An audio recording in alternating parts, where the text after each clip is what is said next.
Good morning, good morning, good morning. I hope everybody's doing well. My name is Dr. Boyce Watkins, and today I'm going to talk about a lawsuit being filed against Shaquille O'Neal, Tom Brady, Steph Curry, and a lot of other people who got wrapped up in this major problem, this major scandal that involved a company called FTX and a billionaire, former billionaire by the name of Sam Bankman-Fried. So get comfortable, buckle up your seatbelt. We're going to get started on the Black Financial Channel right now.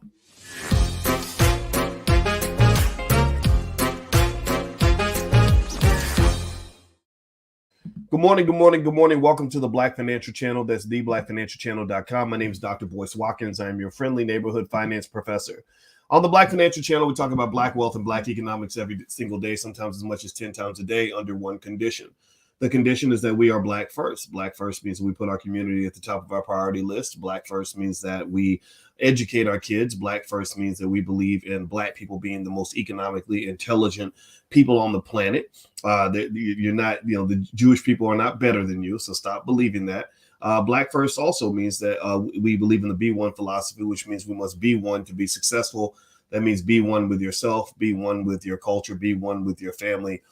That's how you can succeed in life, in my opinion. So anyway, shout out the city that you're from. Everybody tell me what city you're from. I see El Hodge and Karen and Robert James. I want to say good morning from Akola. I see Cleveland, Winston-Salem, and Elijah Cox. Good to see you. And Leroy Dawson, Michael Watkins. What's going on, everybody? I hope you guys are doing well.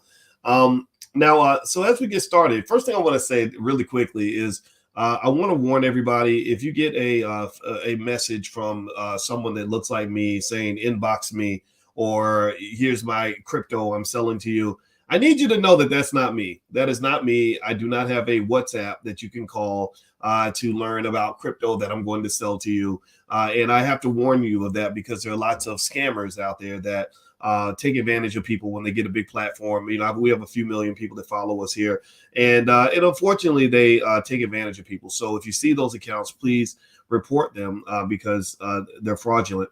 And speaking of fraudulent, there's a company called FTX. FTX is a big crypto trading platform, or it was, and they were really doing some big things. How many of you knew about FTX? Give me a yes in the chat if you heard about FTX, or if you've heard the name Sam Bankman-Fried.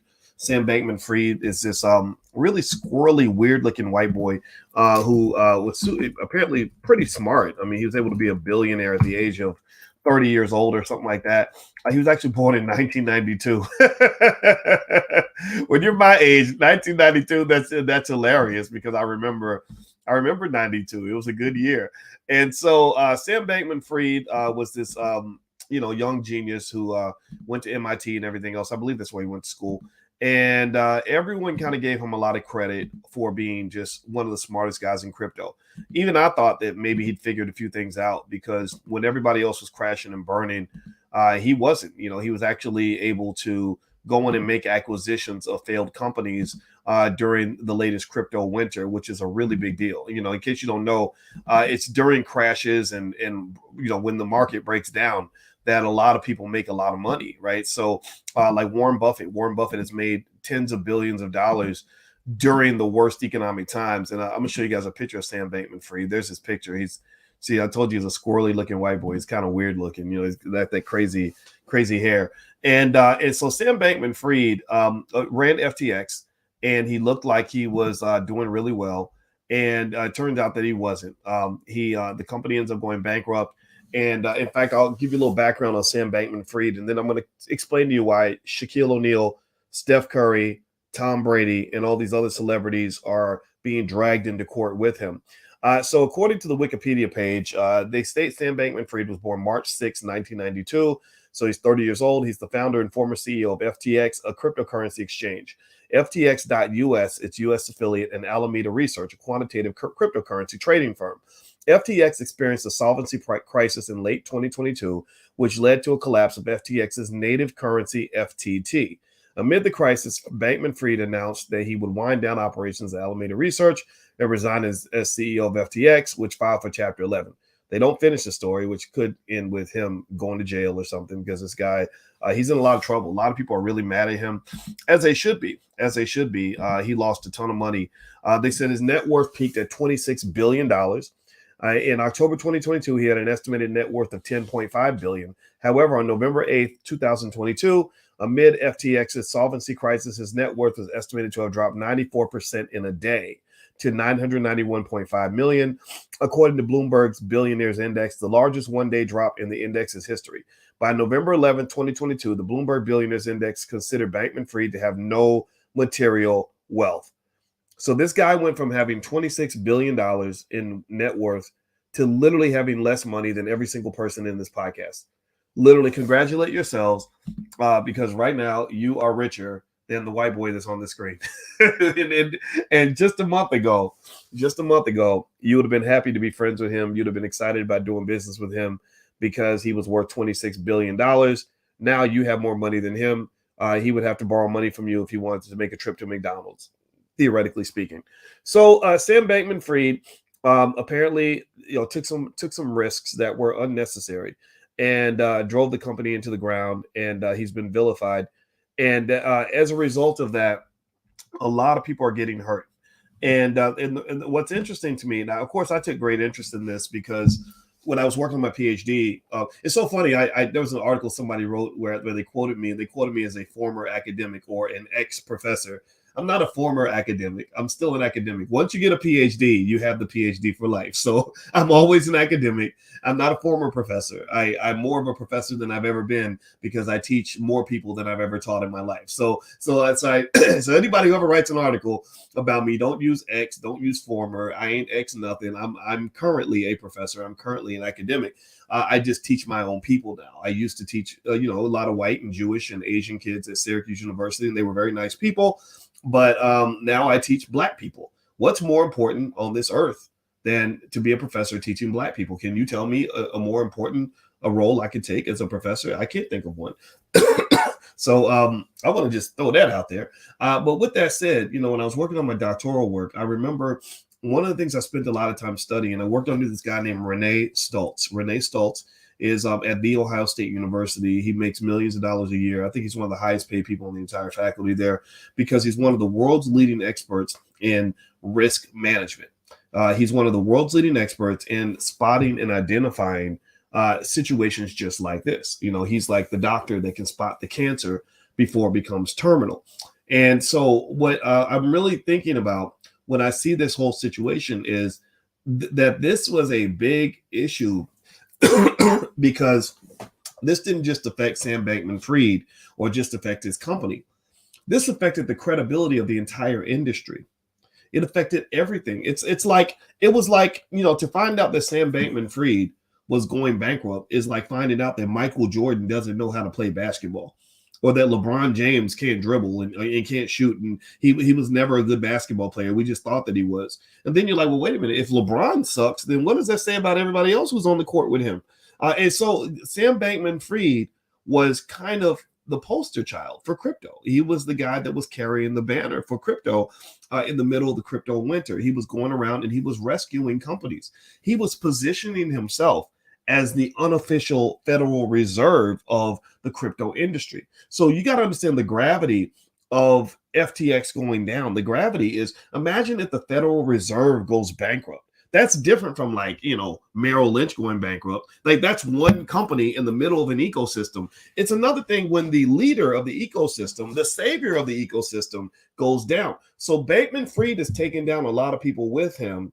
And it's interesting to observe because another guy that I worked with, he was actually the chair of my dissertation committee. His name was Andrew Caroli, Professor Andrew Caroli. He's at Cornell University now.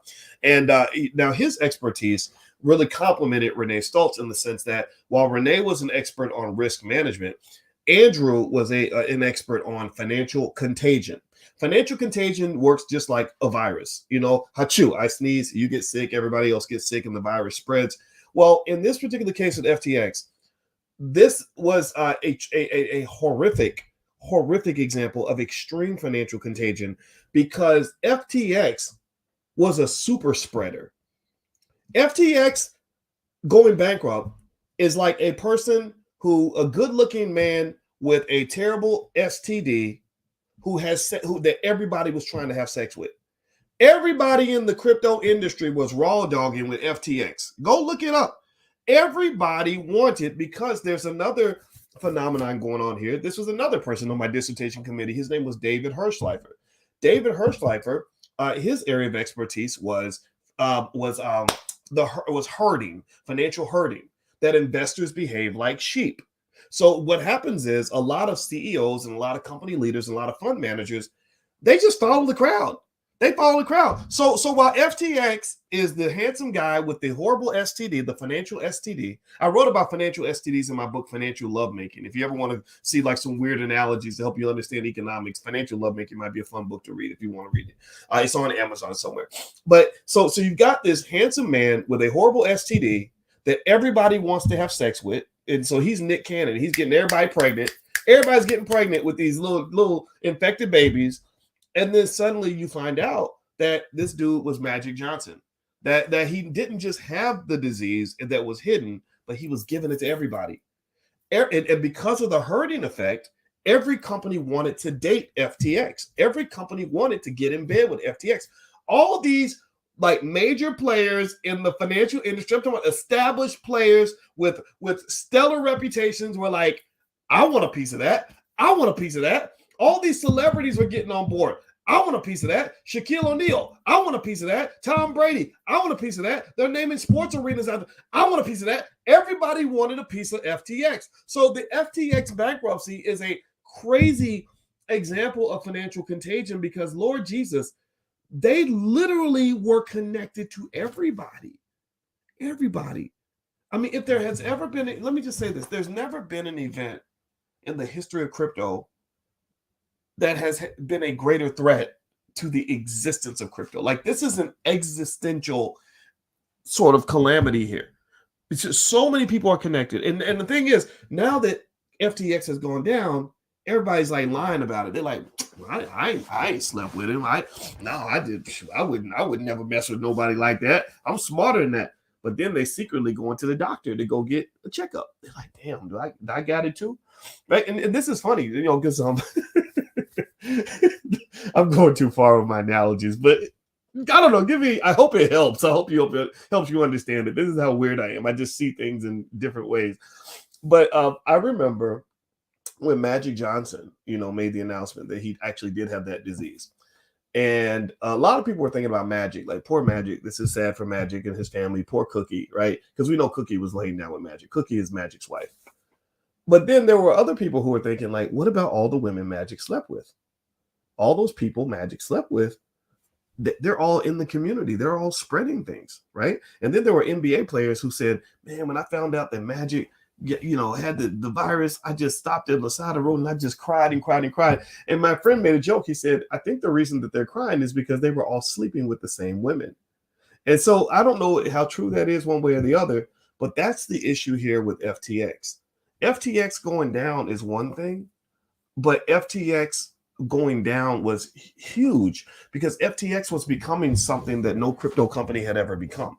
They were becoming the champions and the poster children of all of crypto. And Sam Bankman-Fried was the Michael Jordan of the crypto industry. So he wasn't just a regular player. He was the player. He was becoming the Federal Reserve. He was becoming the JP Morgan. So what's really interesting to me, and let's speak first. Let's speak about these lawsuits. Okay. And before we do that, if you could you please take one moment, hit the thumbs up button, thumbs up, share, subscribe.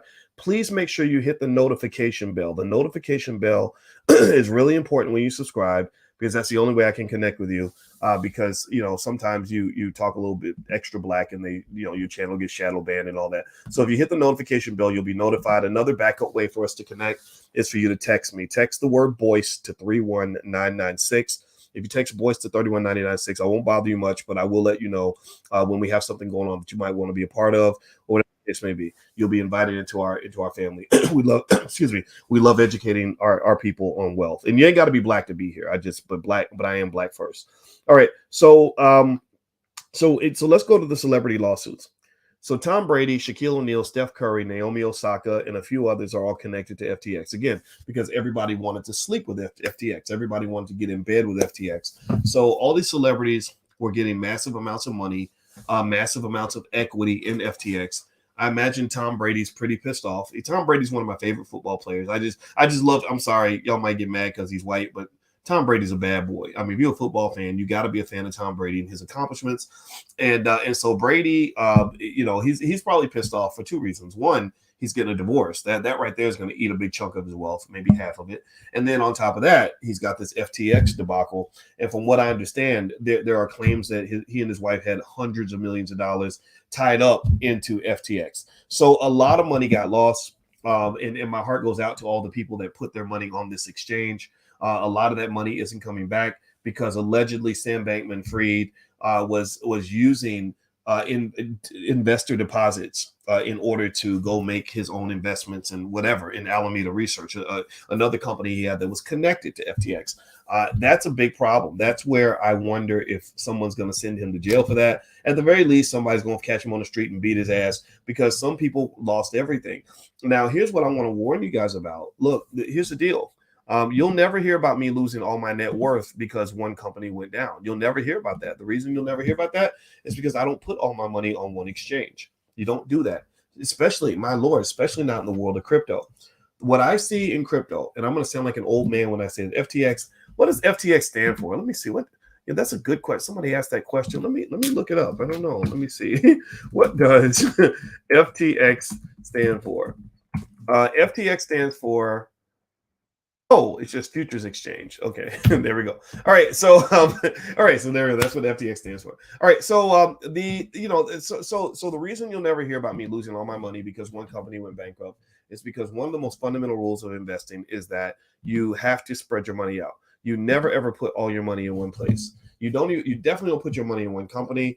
You don't put your money in one industry. You don't put your money in one asset class. You don't put your money on one exchange. I keep my money on several different exchanges because if the technology goes south, if there's a hacker that breaks in and steals all the money, then my money's gone or my money's tied up in court. I don't even put all my money in one bank. And I know if banks have FDIC protection, which crypto exchanges do not. And so effectively what I see with the FTX situation as well is, even though I just want to go like beat this kid up for like being so silly and getting ahead of himself, it wasn't completely his fault in the sense that what basically happened is that you found out the emperor had no clothes because somebody forced the emperor to go outside with naked. Like it's like you're in the water and below the water, everyone says I have a three-piece suit on underneath this water.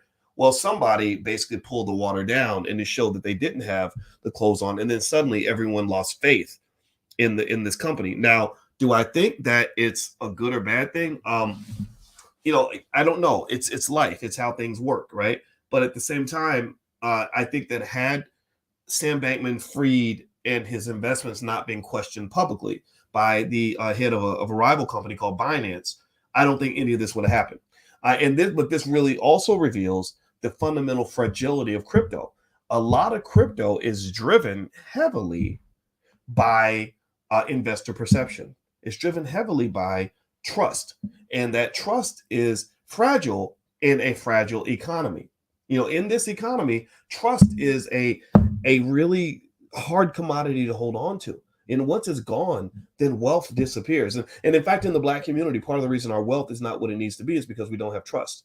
Because you have to trust somebody to give them your money. You got to trust somebody to hire them. You got to trust somebody to invest in them. You got to trust somebody to buy from them. You got to trust somebody even to make a product for them. If I'm a business owner and I make products for Black people, I got to trust that the consumers are going to support me. Do you understand what I mean? When we did the All Black National Convention, we had to invest a couple $100,000 to make that happen. I had to trust that my people are going to show up and have our back, right? Because if we throw out that money and nobody shows up, then guess what? We lose money, right? So ultimately, trust is huge. And in this crypto space, trust is not only important, but it's very fragile. And the biggest mistake I see from Sam Bankman-Fried and others is that sometimes greed and arrogance can cause you to overplay your hand. There's no reason on this damn earth that they should have had all that leverage in an industry that is this fragile and the trust can be broken so quickly. There's no way. And even beyond that, the people that gave them the debt, they didn't do their due diligence. They all basically behaved like sheep. They followed the crowd. All these big name investors loaned their credibility to FTX because they were basically investing in the company because everybody else was doing it. They were basically that person who literally should have said to the, before you lay down to sleep with somebody, I need a STD test. I need your STD results to see if you're clean. But you slept with that person because the 5 people before you all told you that that person was clean, and you didn't do your own due diligence. You leaned on the alleged due diligence of other people that they weren't doing either. Somebody missed the fact, seriously, if somebody had gone through carefully and really looked in detail, and somebody eventually did that, by the way, that's what cracked everything. If somebody had looked at FTX's finance in extreme detail and done their due diligence, none of this would have occurred. They would have said, no, this is too risky. We're not allocating our capital in that direction. This is not, because if things go wrong, this could go bad. But instead, sometimes greed and arrogance can drive you to go a little too far. So to me, what can occur, I can imagine, again, I'm not 30, I'm 51. If I were a 30-year-old billionaire, it would be very easy for me to falsely believe that I can do no wrong. It would be, if I'm a 30-year-old billionaire who's never really seen any significant economic slump, who's never seen the whole world crash and burn right before me, then it's very easy for me to think that my shit don't stink, that everything I do is going to turn to gold and I'm always going to win. I cannot lose. And I'll tell you what, with Tom Brady being one of the guys named in this lawsuit, if you watch Tom Brady long enough, you know that there are some days where Tom Brady has a bad game. He doesn't go on the field and win every single game.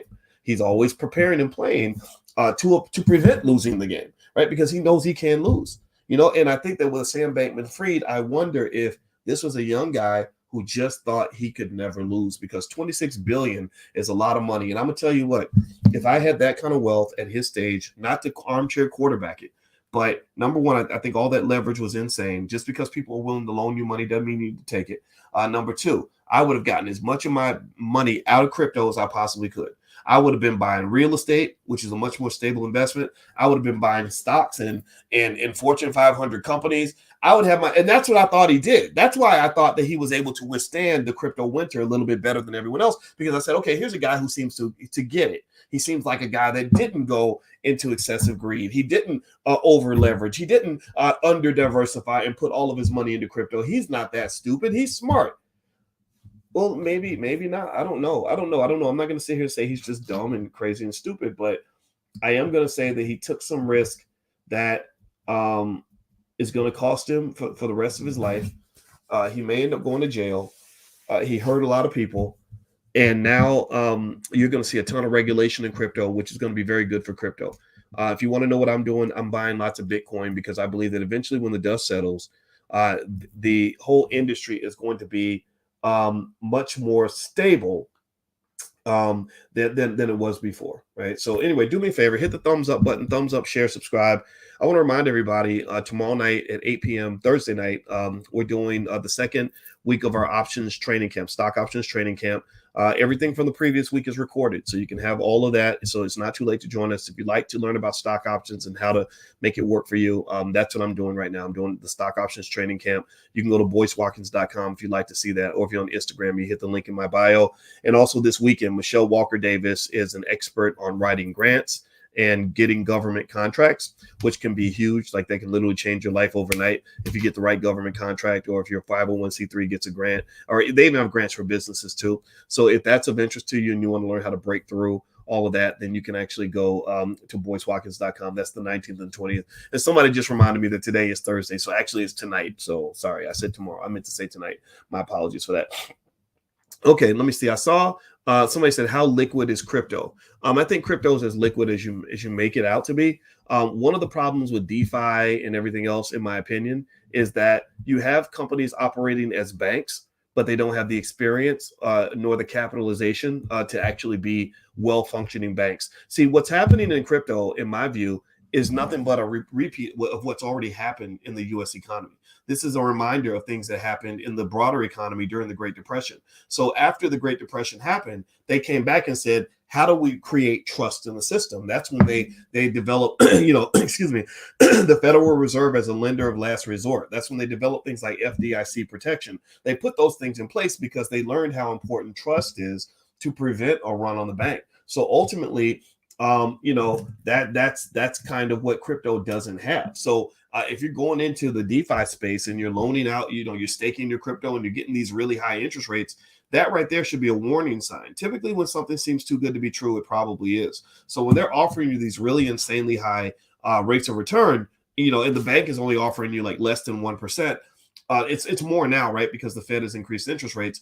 But basically, you have to always ask yourself, where's the extra risk? Where's the risk? It's like if I get offered a job of taking a grocery bag down to somebody's house once a day and I get $10,000 a week to do that job, I should be asking, what's the risk? What's in this bag?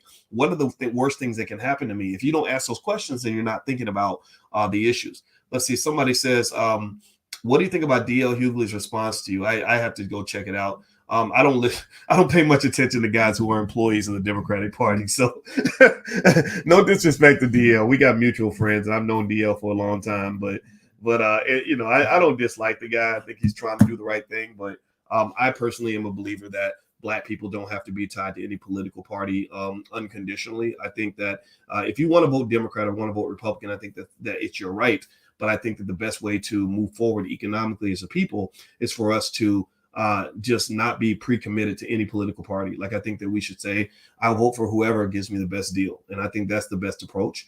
It's just like looking for a job. Like, why would you tell your employer, like, oh, I'll take the job, and they ain't even offered you the salary yet? You've turned down all your competitors, and they haven't even told you how much money you're going to make or how many hours you're going to work, but you commit to taking the job and throw away all your other options and opportunities. That don't make no sense. Give me a yes or no if you get what I'm saying. So no disrespect to DL, but, unfortunately, a lot of your most prominent Black people are connected to the Democratic Party. I think a lot of it comes into money's my thing. So I always look for the money. So a lot of individuals that run media outlets, they get paid big time when it's election season. And who's going to pay them, for advertising or to have certain people on their platforms? Well, it's going to be the Democrats, right? So the Democrats show up with a big bag of money. That's where all that money goes. Most of the money, the billions that they raise to run for office, most of that money goes to advertise, or a lot of it goes to advertising anyway.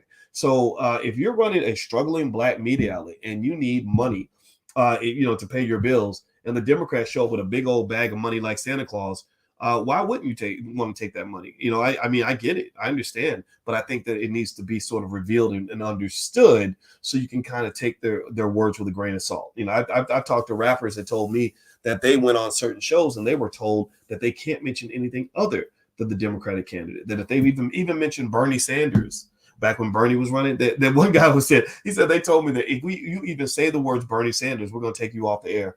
I don't think that that's fair. I think that I think you do your best for other people. The best way someone can serve you is by allowing you access to all the information that allows you to make an informed decision. So that's my 2 cents. That's where we ideologically disagree. But I don't think he's all bad. I don't think he's a dumb guy. I just, I'm just not, I'm not here to be a cheerleader for any political party.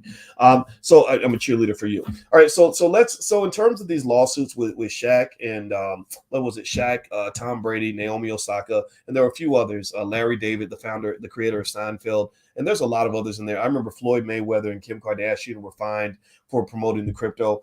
I think that what's going on here, and I'm wondering how they're going to regulate this, but there is a big issue where you have so many cryptos out here that are just absolute garbage, right? So, in fact, there are 12,100 different cryptocurrencies that have been technically defined as zombie coins. And these are coins that have no inherent value. There's no ecosystem around the coins or anything. It's just all hype. So if you have a zombie coin and you're dealing with a society where financial literacy isn't necessarily the highest priority, and people tend to follow celebrities, then the easy trade is to create a coin, right? And you create, a billion units or 10 billion units of this coin. And then you put them out on the open market for a quarter, 25 cents a piece. And you keep 90% of the coins for yourself, right? So they're 25 cents a piece. You got 10 billion. That's $2.5 billion that was created out of thin air. So then what you got to do is you got to get people to believe in this coin. So what's the best way to do that? Well, if I've got a little bit of money, I can go to a Kim Kardashian who will let me pay her $100,000 to tweet something out to, 100 million people. And I say, okay, Kim, here's 100K, tweet out this coin and say, I think this coin's a good investment. Then what happens is she tweets it out. Next thing you know, a bunch of people, they inject real value into the coin because they're all going out and buying this coin for 25 cents a piece. So suddenly the coin's market value is 25 cents or higher.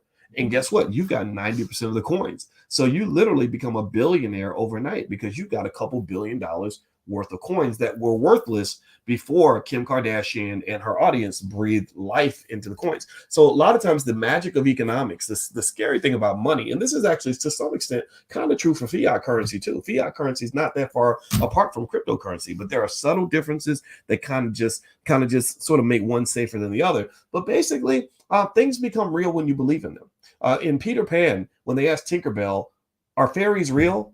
She said, "Fairies are real if you believe that they're real." Fairies are real if you believe that they're real. If you don't believe that they're real, then they're not. Right. So and that's literally it. Perception is reality in economics. And that's something you have to be really careful. That's why, when we talk about economics in the Black Business School, I love to incorporate things like perception, psychology, emotionality, because that's a huge part of finance. That's what they call behavioral finance. That was when I wrote my dissertation. I wrote it on financial psychology, behavioral finance, stuff like that. A lot of our human behaviors play a big role in how economics works. And the thing is that the reason you want to regulate, modify, and be very conscious of your own behavior and your own processing is because if you have the wrong behavior, like for example, if you herd like sheep, then guess what? People spot that. People that are conscious spot that. It's like being at a party. If everybody's drunk except me, then I have a huge advantage over the drunk people. If I'm there, if I'm a predator and my goal is to get something out of you, you're a pretty girl and I want to sleep with you, and I know you're drinking, and I'm not drinking anything, then I know what's going on and you don't. Well, that automatically creates an imbalance of power in my favor, right? Or if I'm trying to get your money, there are people that, why do you think casinos serve so much liquor and they give you the liquor for free? If you get drunk, are you going to tend to gamble more or gamble less? If you're drunk in the casino, are you going to be more careful with your money, or are you going to just make it rain and throw it around? See, so financial consciousness, financial awareness is really important. Financial psychology is extremely important. My wife is a therapist, and one thing that she does for the students in our Prime program, which you can feel free to join, just go to my website, boycewatkins.com, or you can go to drboyceprime.com. This Sunday, she's doing a session on financial therapy. Every week we do financial therapy, because if you get your mind right, then your money will be right. But if your mind's wrong, your money's going to stay wrong. And a lot of you were raised in an environment where the money mindset was wrong. Don't believe me? Go look back on the economic nonsense that you saw happening when you were a kid, and ask yourself, did this actually end up good, or did this create chaos, stress, unhappiness, and trauma? So it's time to grow up. So in this particular case with the crypto, I'm not going to sit back and say everybody was stupid. I don't think Sam Bankman-Fried is a dummy. I think that Sam Bankman-Fried had a risk that he was not aware of per se.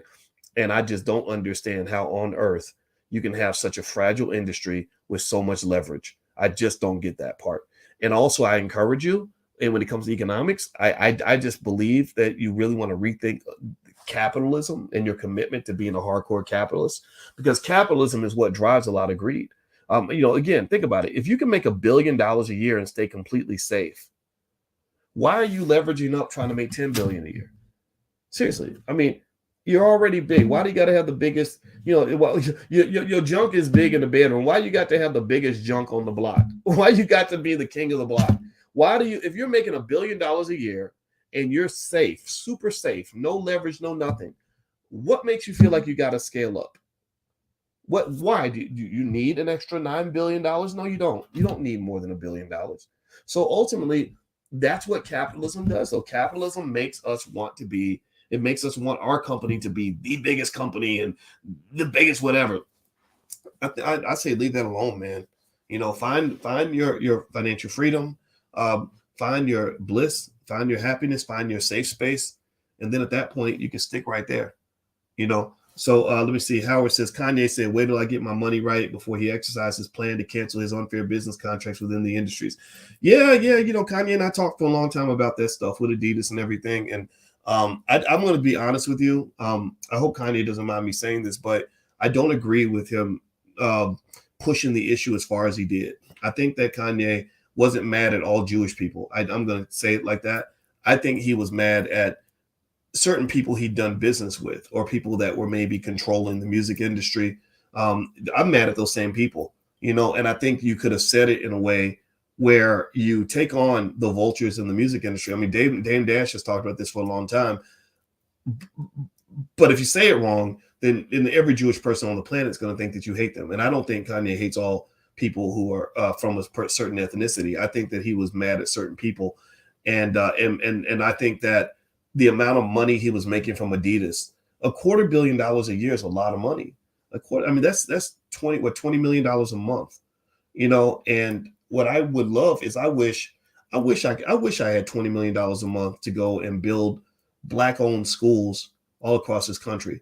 I don't get me wrong. I understand. I know, yeah, we are, sure, we're the original children of Israel and everything else. I believe that. I think that there's some merit to that whole argument, but I'm not going to throw away $250 million a year to make that point. There's too much important work to do. And I think that we've got to get out of the whole chest thumping mode where it's like, I'm going to throw it all away just to make a point to you, just to prove to you that you can't control what I say, and actually just start doing the damn work. Who cares what people think about you? Who cares if you're the original Jews and they don't think you are? I don't care. I want to go build schools for our kids. I want to build businesses in the Black community. I want to see Black people win. I want to see my loved ones doing well. That's what I want. I don't necessarily care a whole lot about. Sorry, hold on. I don't necessarily wake up in the morning feeling like I need to go and fight other groups of people. I just want to love myself and love the people around me, man. That's I mean, that's so I'll just honestly say I don't agree with Kanye letting go of the Adidas deal, because he's the only guy that can get that deal. He's the only guy that can sell $1.7 billion worth of shoes. Adidas didn't want to end the deal. Adidas, they needed him. Their stock price dropped by 50% when they cut Kanye out of there. And so they didn't want to let him go either. They were like, dang, come on, let's figure this out. So I don't know. I kind of feel like it's a lost opportunity, but then again, maybe he can get somebody else to make his shoes and distribute them and all that. And that's a lot of work. It takes a big team to do that. So maybe he's the one that has it right. But I personally would love to have just a fraction of that money, because I'd like to go and fund a lot of these Black-owned schools out here that are doing great work, that need money. Like, and I think with our celebrities, I think we need to challenge our celebrities. Like, don't run your mouth, write a check. Don't tell me how Black you are, write a check. That's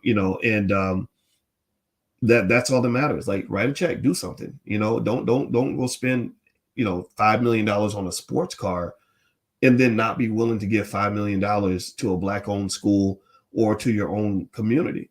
Or you write a check for 50 grand to Black people to do the most important work in our community, but yet you're going to go give a bunch of money to European fashion designers or whatever who don't even like you. So that's it. Let's see, Boyce, to date, you funded one school. I might have funded Uhuru Academy, but I've actually funded several schools. The schools I've donated to, and it's not a lot, it's a few $1,000s though. I gave a few $1,000s to Freedom Home Academy International in Chicago, run by Marcus Klein, who I have a tremendous amount of respect for. I wrote a $3,000 check to what's that school down in Georgia, King Randall School. It was called the X School for Boys, but now it's called something else. And there are a few other schools that I've supported in different ways. So anyway, that's my 2 cents. That's what I believe. But it's no disrespect on anybody. I don't want anybody to think it's Kanye's money. It's his deal. He can do what he wants with it. But I still honestly feel like I wish that the price wasn't so high. That's what I'll just say. I wish that the price wasn't so high. All right. So anyway, if you could do me a favor, hit the thumbs up button, thumbs up, share, subscribe if you haven't done it yet. Also, make sure you hit the notification bell. Make sure you hit the notification bell when you subscribe so that you'll be notified. If you want to join us for the stock options training camp tonight at 8 p.m., you can go to boycewatkins.com. The link is right there, or hit the link in the bio if you're on Instagram. Or if this weekend, Michelle Walker Davis, she's doing the 2-day conference. I'll be there on getting government grants and government contracts. If that's something that you've always wanted to do, she is the person that can show you, because she's done that to the tune of millions and millions of dollars. So these are the kinds of people we partner with in the Black Business School, and we got your back. All right, guys. So please have a great day. God bless you. Thank you for listening. And I will come back a little bit later. I'll see you soon. Take care now. Peace.